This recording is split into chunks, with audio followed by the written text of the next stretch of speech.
ان کا دل بھرا ہوا ہوگا، ان کی آنکھیں بھری ہوئی ہوں گی، چشمے گریاں ہوں گے، ان کے لب لرزاں ہوں گے، لیکن ایک بات تھی، ان کے اندر قوت ایمانی موجود تھی، اور یہ بھرپور قوت ایمانی کے ساتھ اپنے ان مجاہدین کو حق کے راہ میں رخصت کرتے ہیں۔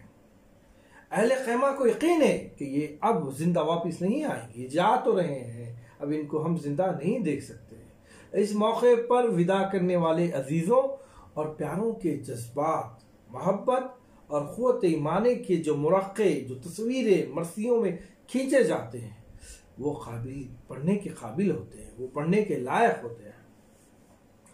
جب اب یہ میدان جنگ میں نکلتے ہیں، اب ظاہری بات ہے، اب یہ خیمے سے نکلتے ہیں تو پھر ان کی آمد ہوتی ہے کہاں پر؟ میدان جنگ میں۔ لہذا ہم آمد کو دیکھیں۔ یہ میدان جنگ میں آمد کا جو منظر ہوتا ہے یہ زیادہ طویل نہیں ہوتا ہے، خیمے سے نکلے اور میدان جنگ میں آ گئے۔ یہ بند رخصت اور رجس سے جڑا ہوا ہوتا ہے۔ کبھی کبھی آمد کے موقع پر گھوڑے کی تعریف کی جاتی ہے۔ اب یہ اس کے بعد ہم رجس پر روشنی ڈالتے ہیں۔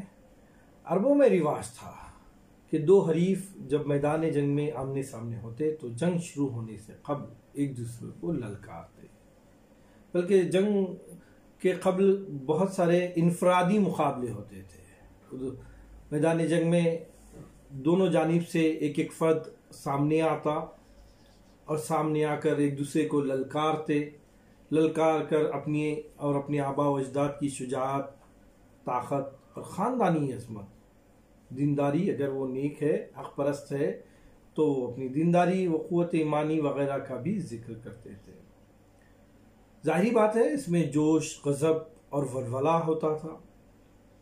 اس اظہار کو جو فصاحت و بلاغت کا مرقع ہوتا ہے اصطلاحاً رجس کہتے ہیں، جس میں سامنے والے کو میدان جنگ میں بلانے کی دعوت دی جاتی، یعنی اس کو للکارا جاتا اور اپنے خاندان کی قوت ایمانی کی، اپنی طاقت کی، شجاعت کی کا تذکرہ کیا جاتا، اسے ہی رجس کہا جاتا ہے۔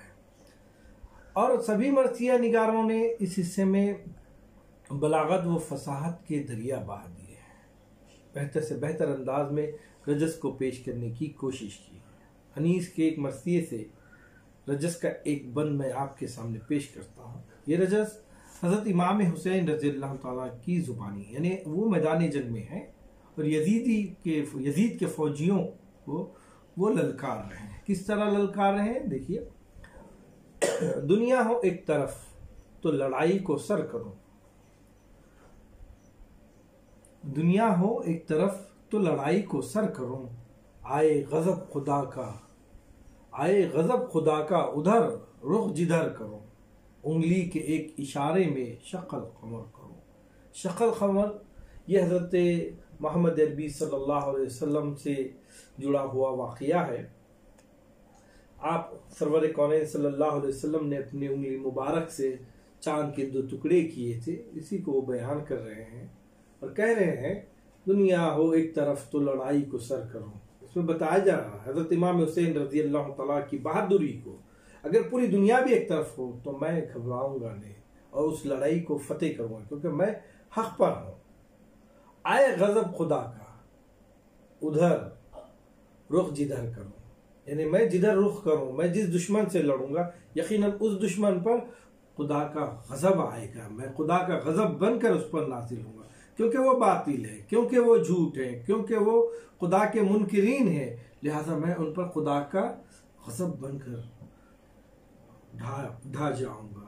طاقت اگر دکھاؤں رسالت ماپ صلی اللہ علیہ وسلم کی، رکھ دوں زمین پہ چیر کے ڈھال آفتاب کی۔ وہ کہتے کہ اگر میں اپنی طاقت دکھاؤں، میری طاقت نہیں ہے یہ طاقت، میں نواز رسول ہوں، میں امام حسین حضرت محمد عربی صلی اللہ علیہ وسلم کا نواسا ہوں، میرے اندر حق و ایمان کی طاقت ہو، اور اس طاقت سے اگر میں چاہوں تو آسمان کو زمین پر چیر کے رکھ دوں زمین پہ چیر کے ڈھال آفتاب کی۔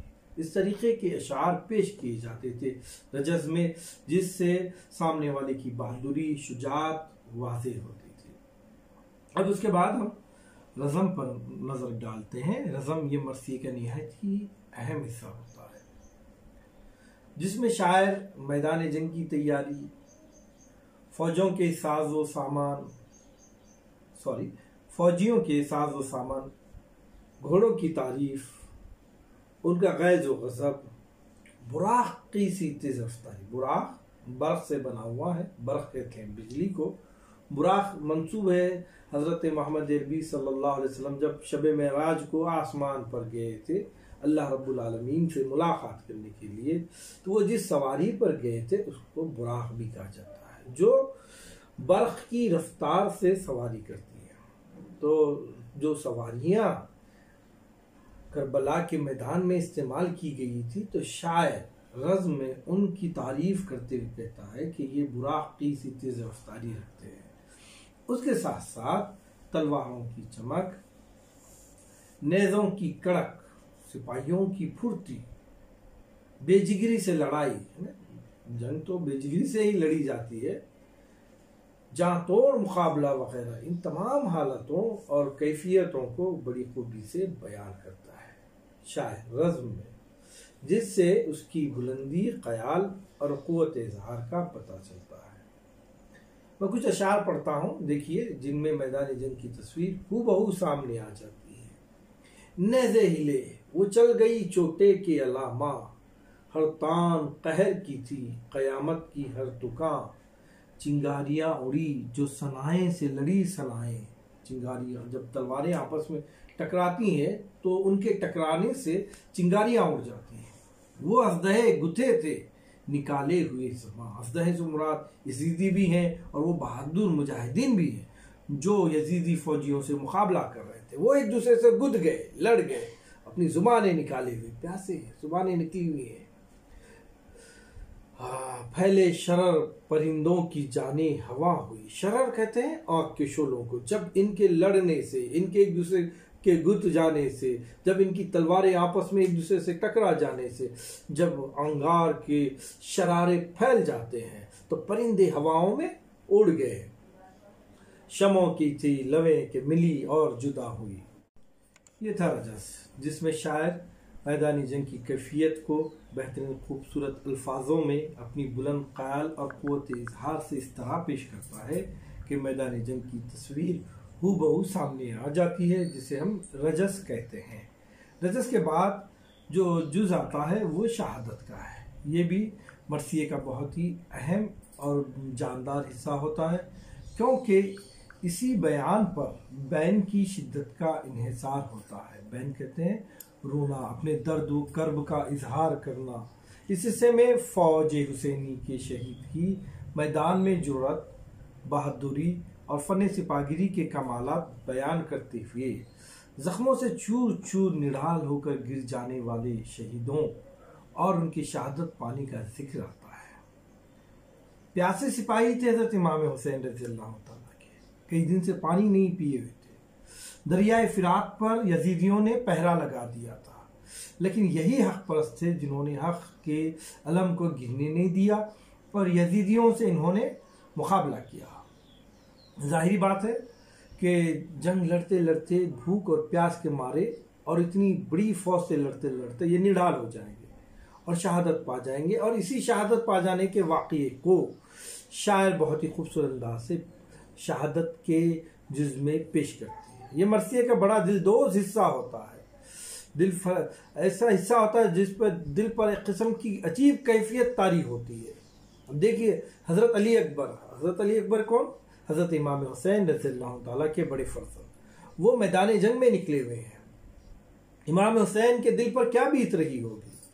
ان کے گھر کے ہر فرد، کنبے کا ہر فرد شہید ہو رہا ہے، بڑا بیٹا نکلا ہوا ہے، اور اسی کیفیت کو، اسی حال زار کو انیس اس طرح بیان کرتے ہیں. حضرت یہ کہتے تھے کہ چلا خلق سے پسر اور بیٹے کو کہتے ہیں. حضرت سے مراد حضرت امام حسین رضی اللہ تعالیٰ. اب بیٹا جا رہا ہے میدان جنگ پر اور والد کی کیفیت کیا ہو رہی ہے، آپ اس سے اندازہ لگائیے. بس اتنا ہی ہے کہ زبان سے ایک ہی لفظ نکل سکا حضرت امام حسین رضی اللہ تعالیٰ کی کہ خدا حافظ اے پسر. اتنی زبان ہلی کہ خدا حافظ اے پسر. کیا زبان سے بیان کر سکیں گے؟ دل بھر آیا ہوا ہے، پتا ہے کہ بیٹا شہید ہونے والا ہے، میں زبان سے کہتے ہیں خدا حافظ۔ ہچکی جو آئی تھی تھام لیا ہاتھ سے جگر، ہچکی آئی غم انگیز کیفیت، رونا آ رہا ہے، آنسو آ رہے ہیں، ہچکی آ گئی، جگر کو تھام لیا ہے، انگڑائی لے کر رکھ دیا شاہ کے قدم پہ سر۔ حضرت علی اکبر نے اپنے والد محترم کے قدم بوس ہو گئے انگڑائی لے کر، اور میدان جنگ میں چلے گئے۔ آباد گھر لٹا شہ والا کے سامنے، بیٹے کا دم نکل گیا بابا کے سامنے۔ اس غم کے بعد مرثیے میں جو جز آتا ہے، آخری جز، آخری اجزاء، وہ ہے بین۔ یہ بہت ہی اہم حصہ ہوتا ہے مرثیے کا، جس میں شاعر کو اپنی مہارت بتلانا ہوتی ہے۔ وہ بین کو جس طریقے سے پیش کرتا ہے اتنا ہی جو ہے مرثیہ جاندار بنتا جاتا ہے۔ مرثیے کا یہ آخری جز ہے جس میں مجاہد کی شہادت کے بعد لاش کو خیمے میں لایا جاتا ہے۔ خیمے میں لانے کے بعد ظاہری بات ہے جو کیفیت اس خیمے میں پیدا ہوتی ہے، خواتین اپنے رنج و علم کا جس طریقے سے اظہار کرتے ہیں، بین و بقا جس طریقے سے کرتے ہیں، ان کی جو جذبات ہوتے ہیں، اس جذبات کی عکاسی بین میں کی جاتی ہے۔ اور یہی دراصل مرثیے کا مقصد و منشا ہوتا ہے، اس کا اپنے درد کا، اپنے غم کا اظہار کرنا ہی کیا ہے، حضرت امام حسین رضی اللہ تعالیٰ کی یاد میں مرثیہ کہلاتا ہے۔ اور یہی بین مرثیے کا اصل مقصد و منشا ہوتا ہے۔ اور اس میں شاعر کا اصل کمال یہی ہے کہ اس حصے کو اتنا پر اثر اور جاندار بنا دے کہ مجلس برپا ہو جائے، غم کی ایک فضا قائم ہو جائے، حضرت امام حسین رضی اللہ تعالیٰ سے محبت کے جو جذبات دل میں پوشیدہ ہے وہ امڑ آئے اور اس کا اظہار کیا جائے۔ یہی بین کا اصل مقصد ہوتا ہے۔ اس طرح مرثیے کے 8 اجزائے تکمیل ہوتے ہیں، 8 اجزائے ترکیبی تکمیل ہوتے ہیں۔ میں ایک دفعہ دوبارہ سے ان تمام 8 اجزائے ترکیبی پر کو دہراؤں گا، اس کو آپ ذہن نشین کر لیجئے گا، کیونکہ امتحان میں اس پر مبنی سوالات بھی پوچھے جاتے ہیں کہ مرثیے کے اجزائے ترکیبی اس کی تعریف کے ساتھ لکھیے، لہذا اس کو ذہن نشین کر لیجئے۔ پہلا ہے چہرہ، دوسرا ہے سراپا۔ چہرہ دراصل تمہید ہوتی ہے جس میں میدان جنگ سے قبل کے واقعات کو پیش کیا جاتا ہے۔ سراپا میں پوری تصویر پیش کی جاتی ہے حضرت امام حسین رضی اللہ تعالیٰ اور ان کے صحابان کی، جانثاران حسین رضی اللہ تعالیٰ کی، خانوادہ حسین رضی اللہ تعالیٰ کی، اور یزیدیوں کی بھی اکثر۔ تیسرا ہے رخصت، جس میں میدان جنگ میں رخصت، خیمے سے میدان جنگ میں جب مجاہدین جاتے ہیں تو اس رخصت کے منظر کو پیش کیا جاتا ہے۔ آمد، یعنی خیمے سے میدان جنگ کی آمد کا منظر اس میں پیش ہوتا ہے۔ اس کے بعد ہوتا ہے رجز، یہ بھی مرثیے کا اہم جز ہے جس میں میدان جنگ میں ایک دوسرے کو للکارا جاتا ہے اور اپنی بہادری کے واقعات کو بیان کیے جاتے ہیں۔ اس کے بعد ہے رزم بھی میدان جنگ کی تیاریوں پر مبنی ایک جز ہوتا ہے۔ اس کے بعد ایک اہم جز جو ہے مرثیے کا ہے وہ ہے شہادت، جس میں حضرت امام حسین رضی اللہ تعالیٰ کی تمام لواحقین یعنی جانثاران حسین رضی اللہ تعالیٰ کی شہادت کو پیش کیا جاتا ہے۔ اور آخر میں جو اہم جز ہے مرثیے کا وہ بین ہے، جس میں شہید ہونے والوں پر بین کیا جاتا ہے، اپنے غم کا اظہار کیا جاتا ہے۔ اس طریقے سے مرثیے کی 8 اجزاء تکمیل ہوتے ہیں۔ اب اس کے بعد ہم اس کی تہذیبی اہمیت کو جانیں گے۔ مرثیے کی ادبی و تہذیبی اہمیت ہے، لہذا ہم سب سے پہلے اس کی ادبی اہمیت کو سمجھنے کی کوشش کریں گے۔ کہنے کو مرثیہ شہدائے کربلا اور واقعات کربلا کے حالات بیان کرنے لکھا جاتا ہے، یا مرثیے میں شہدائے کربلا کے واقعات بیان کیے جاتے ہیں۔ لیکن مرثیہ گو کی شان تخلیق، یعنی وہ اس کو اس طریقے سے لکھتا ہے، اس طریقے سے اس کو پیش کرتا ہے، اور اس کی قوت اظہار میں ایک ادبی شاہکار پوشیدہ ہوتی ہے۔ اس ادبی شاہکار میں ہمیں وحدت میں کثرت کے جلوے نظر آتے ہیں، یعنی اس ایک مرثیے میں شاعری کی مختلف اصناف کے بھی جلوے ہمیں نظر آتے ہیں۔ اس میں ہمیں قصیدے کی شان و شکوہ، جلالت و بلاغت نظر آتی ہے، تو اسی کے ساتھ ساتھ ہمیں مثنوی کی سادگی و سلاست اور قصہ پن بھی نظر آتا ہے۔ منظر نگاری، جذبات نگاری، واقعہ نگاری، کردار نگاری، سراپا نگاری، مکالمہ نگاری اور محاکات کے جاندار وسیع و ہماگیر مواقع ہمیں اس میں نظر آتے ہیں۔ کردار نگاری میں عموماً انیس نے اس بات کا لحاظ رکھا ہے کہ مکالمے کردار سے مطابقت رکھتے ہو، ایسا نہ ہو کہ مکالمہ کسی بڑی عمر والی شخصیت کا ہے یا کسی صنف مرد آدمی کا ہے اور وہ مکالمہ کسی عورت سے ادا کیا جائے، ایسا نہیں ہوتا ہے۔ تو اس بات کا خاص طور پہ انیس نے خیال رکھا ہے کہ مکالمے کردار سے مطابق ہوتے ہیں، یعنی صغرا، سکینہ، اون و محمد یہ معصوم بچے ہیں، تو ان بچوں سے بچوں کی سی ہی باتیں کرائی گئی ہیں مرثیے میں۔ اس کے بعد حضرت عباس رضی اللہ تعالیٰ غصے ور نوجوان ہیں تو ان سے جوشیلی گفتگو کرتے ہیں۔ عورتیں اپنے لب و لہجے میں روزمرہ محاوروں کا استعمال کرتی ہیں۔ مرثیے سے تشبیہ وہ استعارے کے خزانے میں بیش بہا اضافہ ہوا ہے۔ زندگی میں بعض موقع آتے ہیں کہ آدمی کی قوت گویائی ساتھ نہیں دیتی، چاہے خوشی کا لمحہ ہو۔ بعض دفعہ ایسا ہوتا ہے کہ انسان کو بہت زیادہ خوشی ہوتی ہے اور خوشی کا جب وہ اظہار کرنا چاہتا ہے تو الفاظ اس کا ساتھ نہیں دیتے ہیں۔ بعض دفعہ ایسا بھی ہوتا ہے کہ کوئی غم کا لمحہ آ جاتا ہے اور وہ اتنا شدت سے قلب پر حملہ کرتا ہے، اتنا زیادہ دل کو متاثر کرتا ہے کہ انسان اس غم کو لفظوں کے پیرائے میں پیش نہیں کر پاتا۔ تو ایسے وقت مرثیہ گویوں نے ایسے نازک موقعوں پر الفاظ کے موتی لٹا دیے ہیں، اور یہی اس کی ادبی اہمیت ہے۔ اب ہم اس کی تہذیبی اہمیت کو سمجھتے ہیں کہ مرثیے کے اندر تہذیبی عناصر کیا کیا شامل ہوتے ہیں۔ جب لکھنؤ کا تذکرہ آتا ہے تو ہمارے ذہن میں ایک تصویر آ جاتی ہے، اور وہ تصویر کیا ہوتی ہے؟ وہاں کے عیش و عشرت، طوائف بازی، مرغ بازی، کبوتر بازی، کھیل کود، میلے ٹھیلوں کا تذکرہ اس طرح آ جاتا ہے جیسے لکھنؤ میں اس کے سوا کچھ اور نہیں ہے، چاروں طرف عیش ہے، سوائے بازار عیش کے لکھنؤ میں کچھ اور نہیں ہے، لیکن یہ حقیقت نہیں ہے۔ اسی اعتبار سے لکھنؤ کے شعری سرمایہ کو خارجیت سے مملو ہونے کا بہتان بھی تراشا گیا ہے کہ لکھنؤ کی شاعری دبستان میں صرف خارجیت داخل ہے، روحانیت نہیں ہے، داخلیت نہیں ہے، ایسا بہتان تراشا گیا جو سراسر غلط ہے۔ پاکیزگی، درد مندی، دل سوزی جیسے وہاں کے شاعری میں انخواہ ہو گئے ہو، ایسا لوگ کہتے ہیں۔ یہ اس کے برعکس ہے جو میں کہنے جا رہا ہوں۔ لکھنؤ کا مذہبی ماحول اصل میں وہاں کے اعضاء کی کثرت اور اس کے عوام و خواص کی قدردانی بھی لکھنؤ کی تہذیب میں شامل ہے۔ مرثیہ نگاروں نے لکھنوی تہذیب کی مرثیوں میں بہترین عکاسی کی ہے۔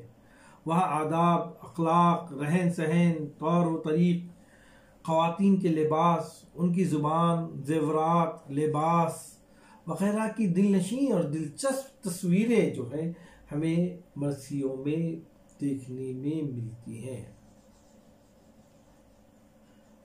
تو ہم نے مرثیے کی اجزاء ترکیبی کے علاوہ مرثیے کی ادبی و تہذیبی اہمیت کو جانا۔ انشاءاللہ دیگر مرثیے کو ہم دوسرے ویڈیو میں پیش کریں گے۔ اللہ حافظ۔